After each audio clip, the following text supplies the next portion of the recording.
So the best teams aren't the ones who never slump. They're the ones who don't let the slump become their identity. Again, after 12 rounds, they're becoming dead last. And with a team that went to the grand final 5 years in a row, winning 4 championships in a row, I think that's amazing leadership and amazing culture by their best player.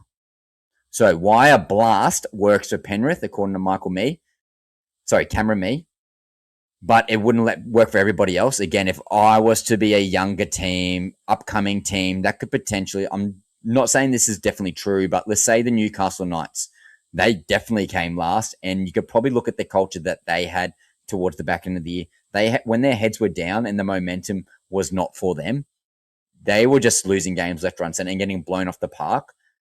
The Penrith Panthers were losing games, but decided to flick a switch, change the script, retell their stories, and see if they could actually get back into the 8, let alone win a championship. And again, we'll get to that very shortly. So why the blast works for Penrith. Penrith have earned the right to talk to the team regarding how they win together, how they train in hardship, and the group knows the message is about standards, not ego. Again, I made the comparison with the Newcastle Knights with potentially weaker culture.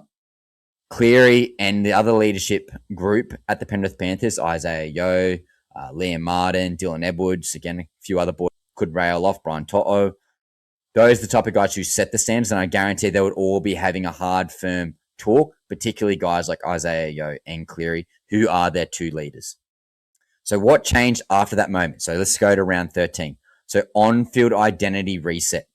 So they went back to boring footy, completions, kick pressure, repeat sets, strangling their games. They're not there to look pretty. They're just there to win. They had to win their games.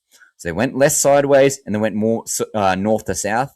Stop searching for miracle plays. We're going to win the middle, earn momentum, crush everyone in defense. So defensive first mentality. Penrith are the best when they don't try to outscore you. They break your spirit. In turn, how did Cleary's performance shape the back half of the season? So when Panthers were wobbling, Cleary had to be the organizer and the spark, the calm and emotional leader. That's why some patches we wouldn't look like hesitation, over controlling when the pack wasn't rolling, or the opposite, forcing it because the team needed a circuit breaker. But the key, he dragged them back to their original identity. That's the halfback difference. That is the winning culture difference. That is the best halfback in the game, arguably the best player in the game. I thought that was a great little insight by Cameron Mee from NRL.com.